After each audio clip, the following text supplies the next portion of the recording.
In the previous segment, we discussed various theories about the history of happiness that they all have in common this attitude towards happiness as if it is a product of material factors like health and diet and wealth. But, as we saw, this is not obvious. Philosophers and poets and thinkers throughout history, when they thought about the nature of happiness and the causes of happiness, many of them reached the conclusions that yes, material factors are important, but social, ethical, and spiritual factors also have a very important, a very big impact on our happiness. So we can't ignore them. In recent decades, psychologists, economists, and biologists have taken up this challenge of scientifically studying what really makes people happy, and through that, understanding the dynamics of happiness in society and history. Are people made happy by money, by family relations, by genetics, perhaps by their virtues and good deeds? The first step when we try to study happiness and what causes people to be happy is to define what happiness is and to find some way of measuring it. Without a definition and a measurement, you can't study it scientifically. You can think about it, you can philosophize about it, but you can't study it scientifically. Now, the generally accepted definition of happiness, as it is studied today in the social and life sciences, is that happiness is subjective well-being. This is the professional term for happiness, subjective well-being. According to this definition, happiness is something that I feel inside myself. It is either a sense of immediate pleasure or a sense or a feeling of long-term contentment with the way that my life is going. Now, if happiness is something that people feel inside them, how can scientists measure it from outside? Presumably, we can do it, scientists can do it, by asking a lot of people to tell us how they feel. Psychologists or biologists who want to assess how people feel simply give them questionnaires to fill out and to report what they are feeling, and they give these questionnaires to thousands of people, and this is how they build statistics about happiness. A typical subjective well-being questionnaire asks interviewees to grade on a scale of, say, 0 to 10, their agreement with all kinds of statements like, I feel very pleased with the way I am. I feel that life is rewarding. I am optimistic about the future, and life is good. Now, you get such a questionnaire, you need to say, on a scale of 0 to 10, how much you agree with the sentence, I feel that life is good. So you write, say, 7. And then there is another question, and then you write about it 8. And then another question, and so forth. And then the researchers adds up all the answers that you gave, and the researchers calculate your general level of subjective well-being according to the answers that you gave to these questions. Such questionnaires are used in order to study the relation between happiness or subjective well-being and all kinds of other factors like wealth or political situation or social situation. For example, if you want to know whether money makes people happy, whether rich people are happier than poor people, so you take 1,000 people who earn, say, $100,000 a year and give them, all these 1,000 people, you give them this questionnaire to fill up, and you take 1,000 people who earn only $50,000 a year and give them also questionnaires to fill up. And if your study discovers that the first group of rich people have a subjective well-being level of 8.7, if you take all their questionnaires and calculate what is the average level of subjective well-being of these 1,000 people who earn $100,000, you discover that it's 8.7. on a scale of 0 to 10, and the average subjective well-being of people who earn $50,000 is only 7.3, then you can conclude that there is a positive correlation between wealth and subjective well-being. Or in simple English, that money brings happiness. When people earn more money, they feel better about themselves, about their lives, as can be seen from these statistics. Now, obviously, if it's just one person or two people that you asked about how they feel, there could be all kinds of statistical problems. But if you give these questionnaires to thousands of people, and if you do the research properly, then scientists believe that it can give you a good indication for the influence of, say, wealth on happiness. This same method can be used to examine other questions, other factors. For example, whether people living in democracies are happier than people living in dictatorship. Whether married people are happier than single people or divorcees or widows. This is the way that most scientific studies of happiness are conducted today in the academic world. Now, this line of thinking, this method, has its problems. But before pointing the problems, it's worth considering, first of all, some of the findings of these scientists.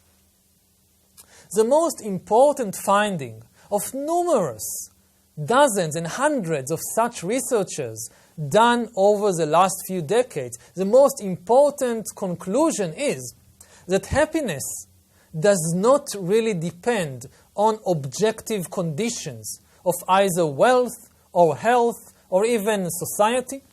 Rather, happiness depends above all, according to these studies, on the correlation between expectations and conditions.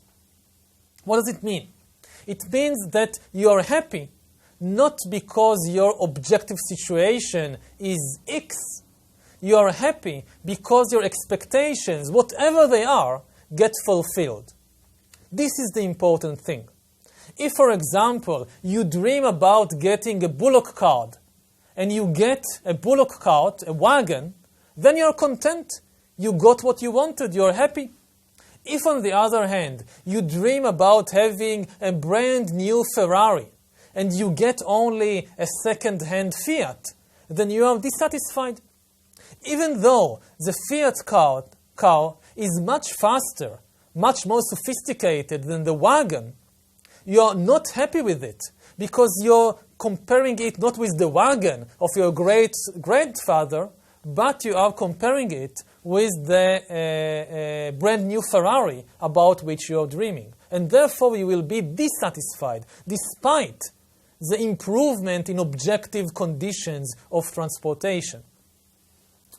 The implication of this line of thinking is that even dramatic changes in the conditions of human beings in history did not necessarily make them happier or change their happiness level for better or worse.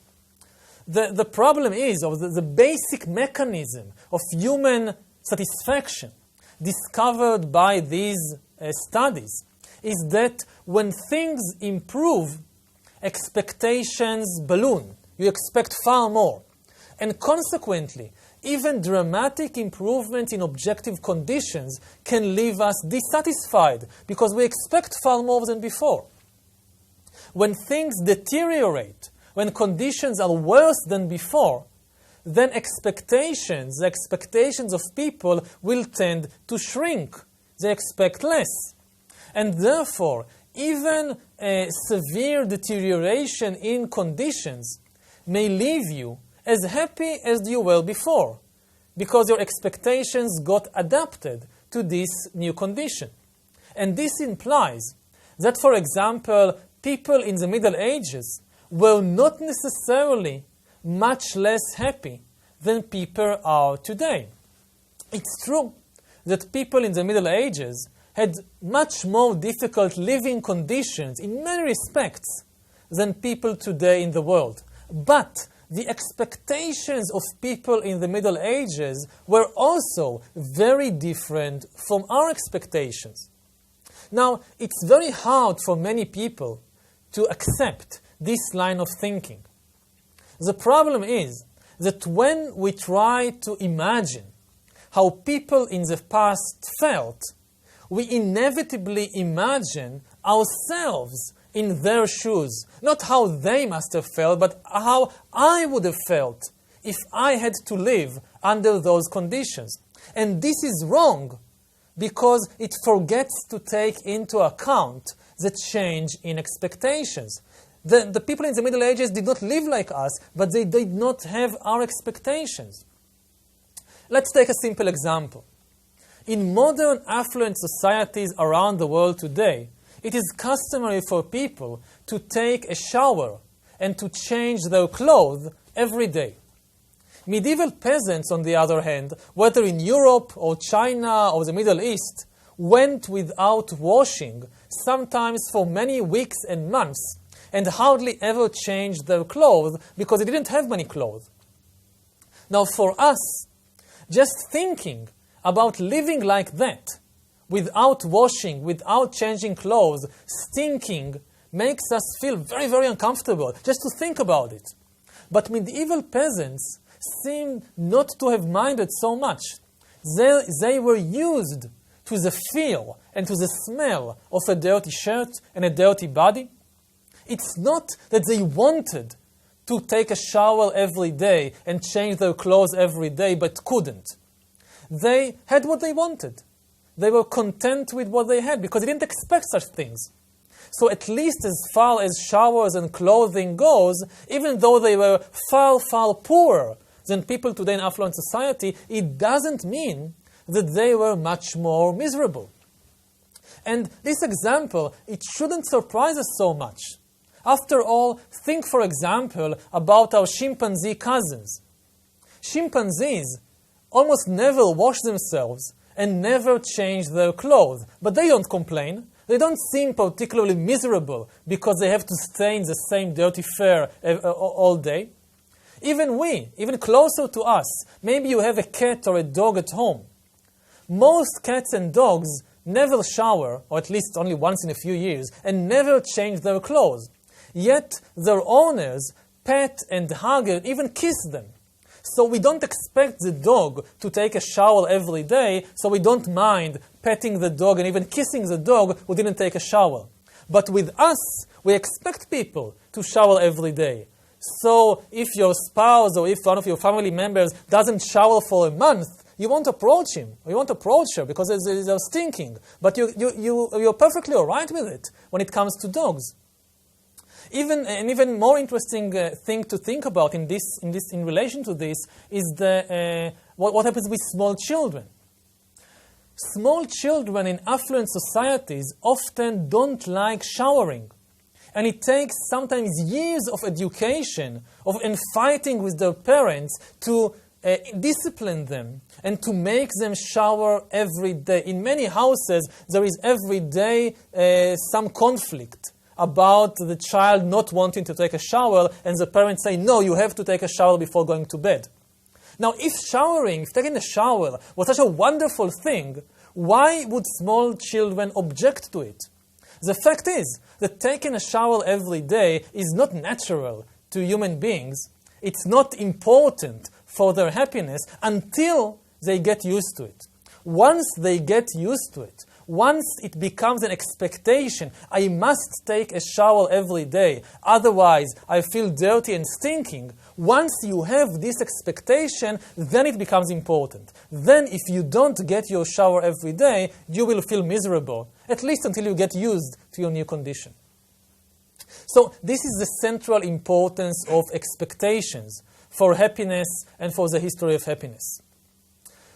An interesting conclusion from this is that if happiness is indeed determined by expectations, then two of the central pillars of modern society, the mass media and the advertising industry may actually be working to ensure, not necessarily on purpose, but they are working to ensure that people won't become happier, even if there are huge improvements in their conditions. Because the media and the advertising industry all the time exposes us to more and more, to better and better things, and all the time they are working to increase our expectations, and thereby they are preventing an increase in our happiness. For example, take the issue of how people relate to their bodies, what people think about how they look. Think, for example, about some 18-year-old teenager in a small village 5,000 years ago. Such a teenager 5,000 years ago probably thought that he looked pretty hot, because in those times he knew only the other 50 men in his small village.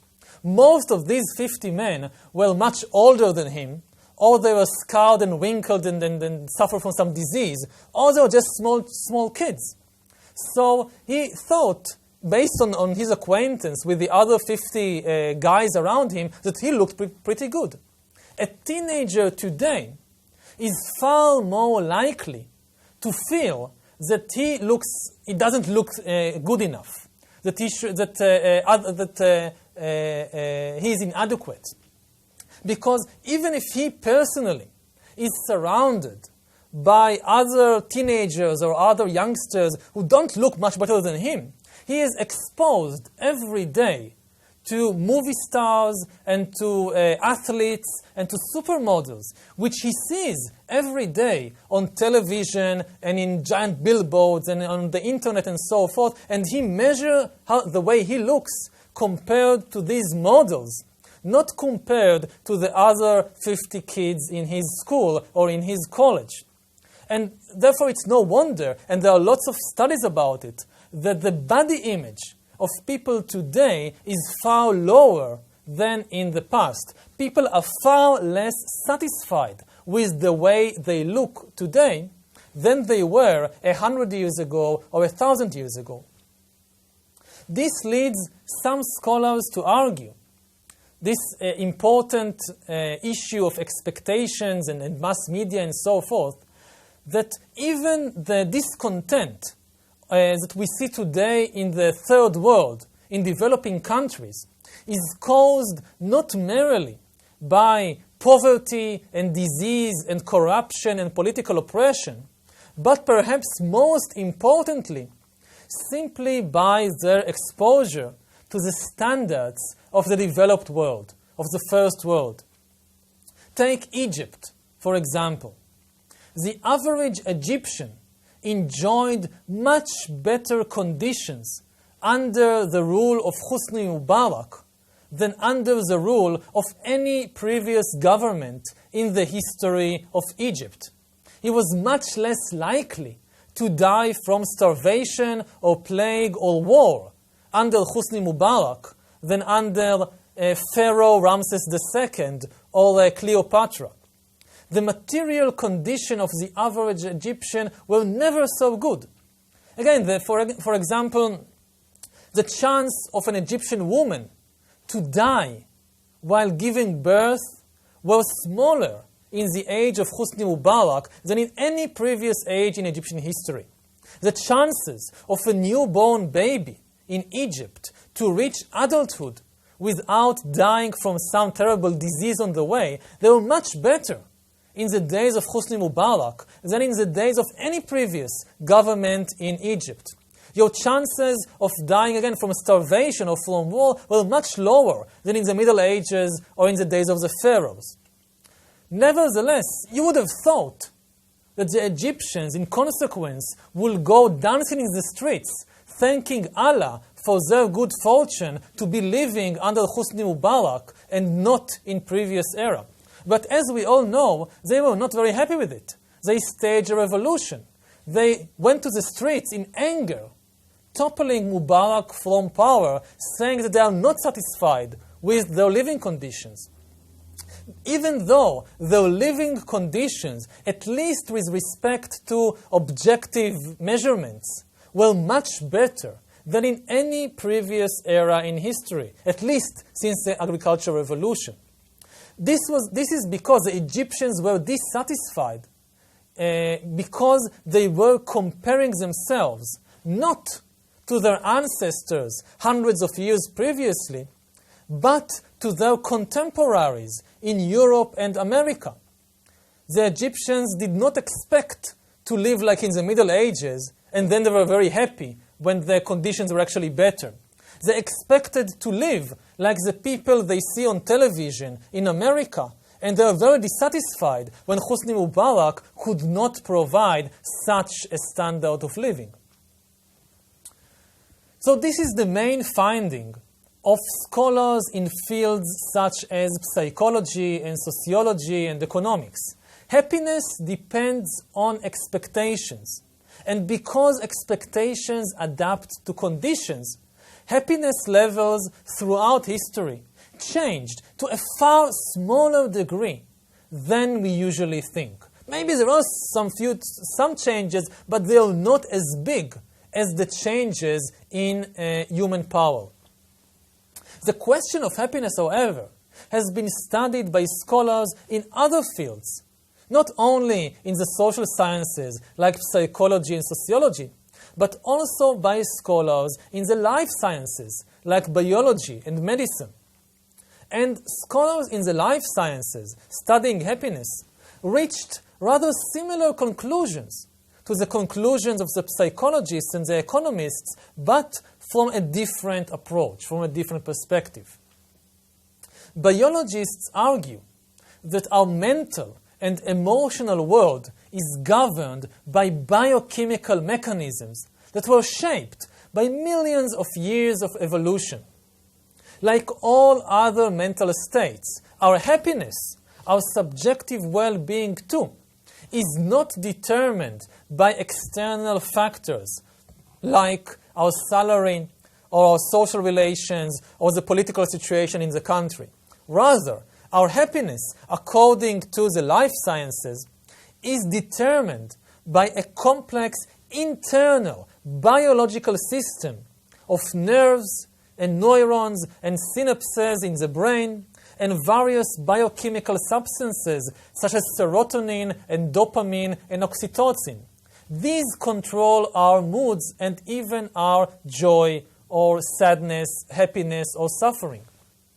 Nobody, according to biologists, nobody is ever made happy by winning the lottery or by buying a house or by getting a promotion at work, or even by finding true love. Nobody is made happy by such things. People are made happy by one thing, and one thing only, according to biologists. And this one thing is pleasant sensations in the body.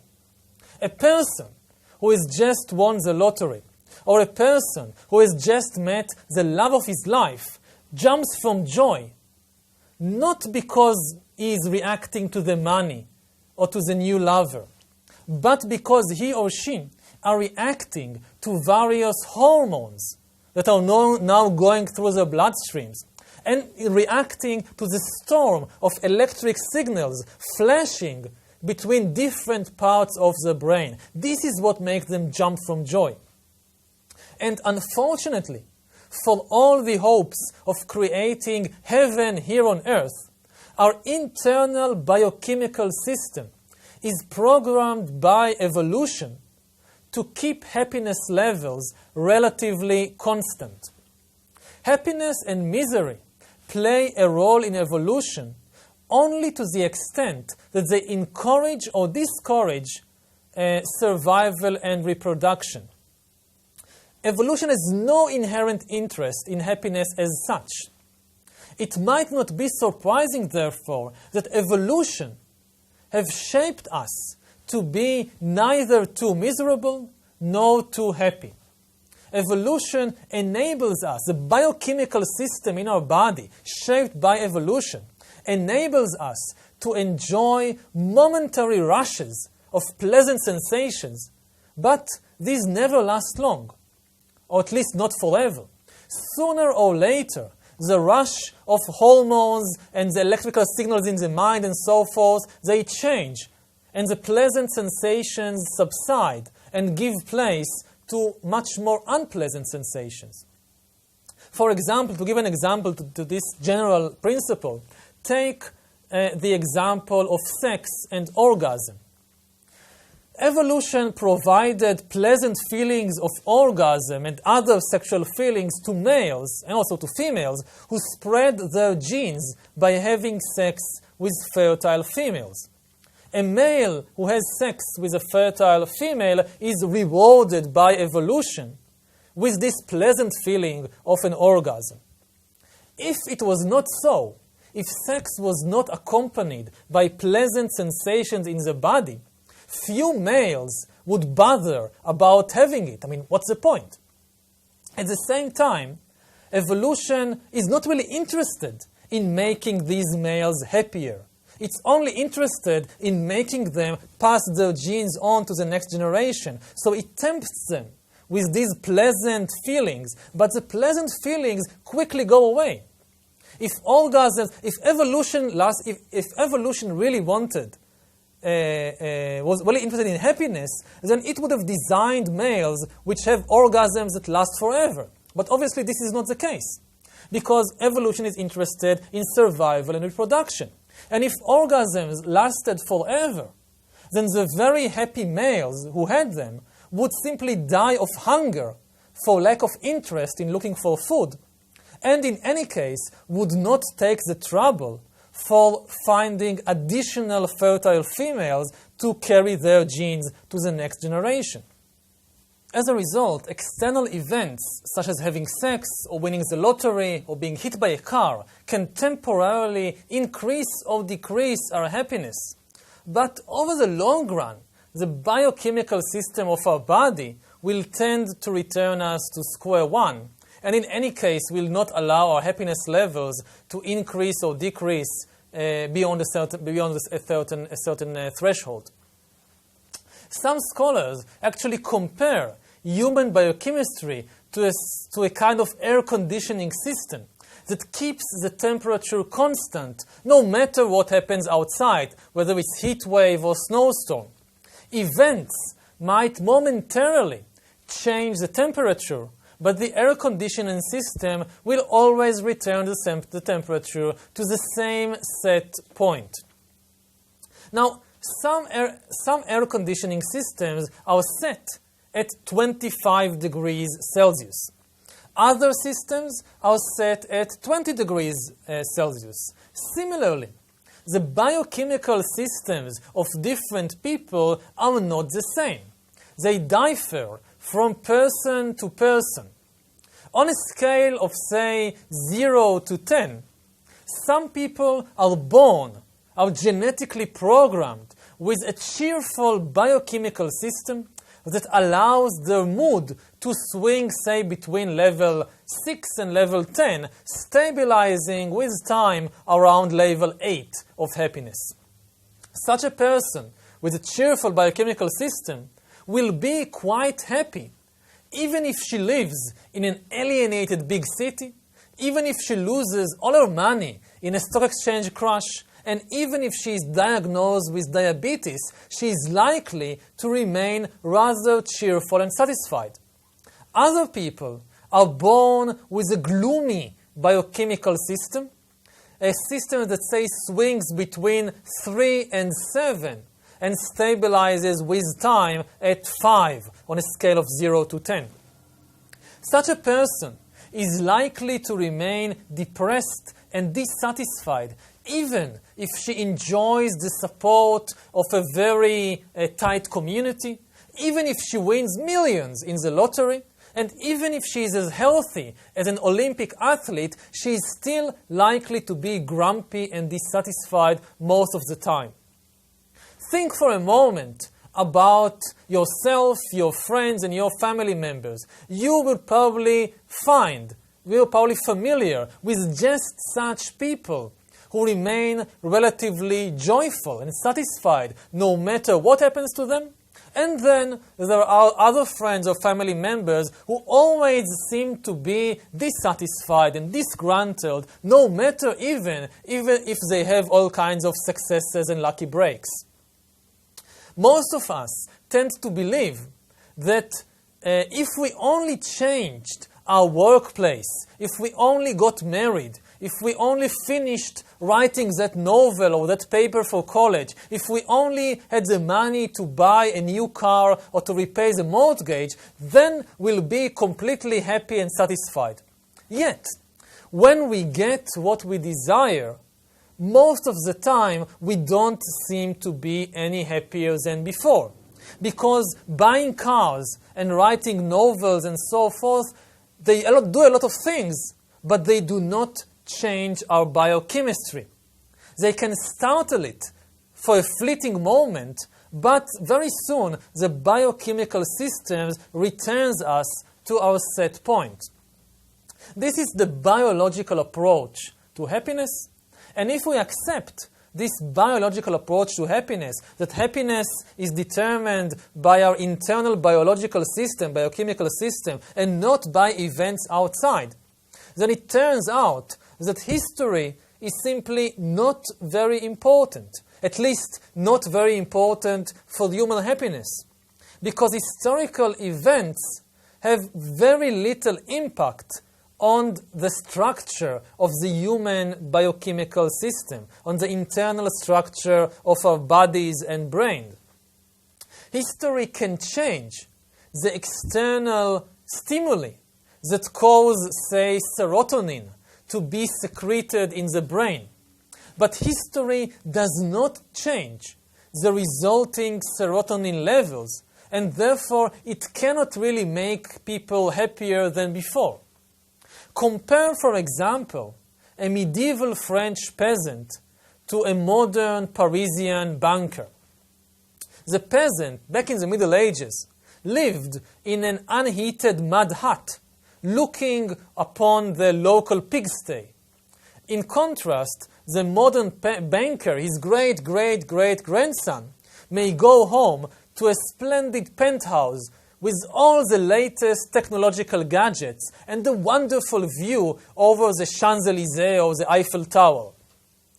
Now, most people would expect the modern banker to be much happier than the medieval peasant.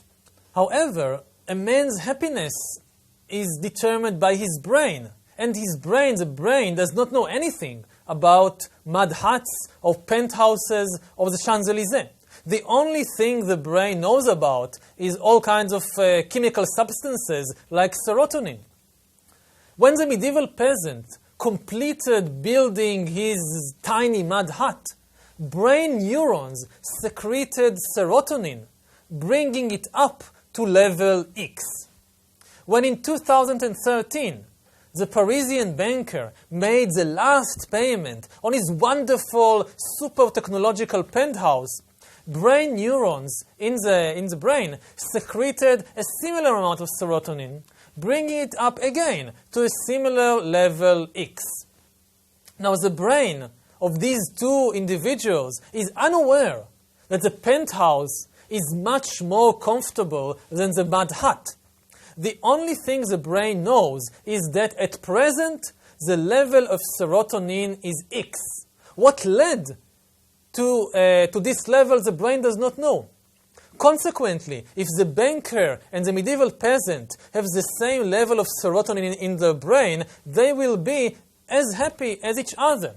One would not be one iota happier than the other. The banker will not be happier than his great-great-great-great-grandfather, the poor medieval peasant. And this logic is applicable not only to the lives of individuals, but also to great collective events. Take, for example, the French Revolution. The French Revolution changed many things in French society and politics. The revolutionaries executed the king. They gave land to the peasants. They declared the rights of men. They abolished noble privileges, and they waged war against the whole of Europe. Yet, none of these actions changed the basic structure of the French biochemistry or French brain. Consequently, it is likely, if we accept the biological theories, it is likely that despite all the political and social and economic upheavals brought about by the French Revolution, its impact on French happiness was very small. Those who won a cheerful biochemistry, a cheerful biochemical system in the genetic lottery, were just as happy before the revolution as after the revolution. And those who got a gloomy biochemistry, they complained about Robespierre and Napoleon with the same bitterness with which they earlier complained about Louis XVI or Marie Antoinette. If so, we can ask, what good was the French Revolution? If people did not become any happier as a result of it, what was the point about all the chaos and the fear and bloodshed and war and so forth? If you really understand and accept the biological approach to happiness, then the conclusion is that it was pointless. Biologists would not have encouraged you to storm the Bastille because it wouldn't change anything. People think, people fantasize that this political revolution or that social reform will make them happier. But the biochemistry tricks them again and again and again. The political revolution comes, but the biochemistry remains the same, and therefore the level of happiness remains the same. According to this view, there is only one historical development that has real significance for the history of happiness. Today, when we finally realize that the keys to happiness are in the hands of our internal biochemical system, we can stop wasting our time on politics and social reforms and wars and ideologies and all that stuff. Instead, we should focus on the only thing that can make us truly happy. And this thing is manipulating our biochemistry. The one thing that is important in the history of humankind from this perspective is the advance in science, particularly in the life sciences. If we invest billions of dollars in cracking the codes of our biochemistry and genetics and so forth, and if we use this knowledge to develop better treatments, we can make people far happier than they ever were before, without any need of political and social revolutions. Prozac and other psychiatric drugs, they work, they increase your happiness not by changing the regime or implementing some economic reform, but by raising, out in an artificial way, the serotonin level in your brain. And this does manage to lift at least some people out of their depression. Nothing perhaps captures better the biological approach to happiness than the famous New Age slogan, "Happiness begins within." Money, social status, politics, plastic surgery, beautiful houses, none of these things will bring you happiness. Lasting happiness, according to the biological approach, can come only from within yourself. From serotonin, from dopamine, from oxytocin, and from the other biochemical compounds and systems that are your body. In his novel, Brave New World, Aldous Huxley, back in the 1930s, already envisaged a world in which happiness is the supreme value of society, and psychiatric drugs that control and increase happiness levels replaced the police and elections and governments and so forth as the foundation of politics. In the world envisaged by Aldous Huxley, each day, every person in the world takes a dose of soma. Soma is a synthetic drug that make people satisfied with their lives and feel very happy about themselves without harming their productivity and efficiency. The world state that rules the whole world in this scenario governs the entire globe and is never threatened by any wars, any revolutions, strikes, or demonstrations, because all people in the world are supremely content and satisfied with their current conditions, no matter what these conditions are. Because the system is built on controlling and manipulating the biochemistry inside us and not the conditions around us. And if you do this successfully, then anything that happens outside, it doesn't really matter. This vision of the future many people find it far more troubling than, for example, George Orwell's dystopia 1984. Huxley's world seems monstrous to most readers, but it is very hard to explain why. After all, in Huxley's world, everybody is very happy all the time. So what could be wrong with it? We'll try to answer this question in the next segment, which will explore other approaches to the study of happiness, and which will also examine the problems of the approaches which we discussed in this segment.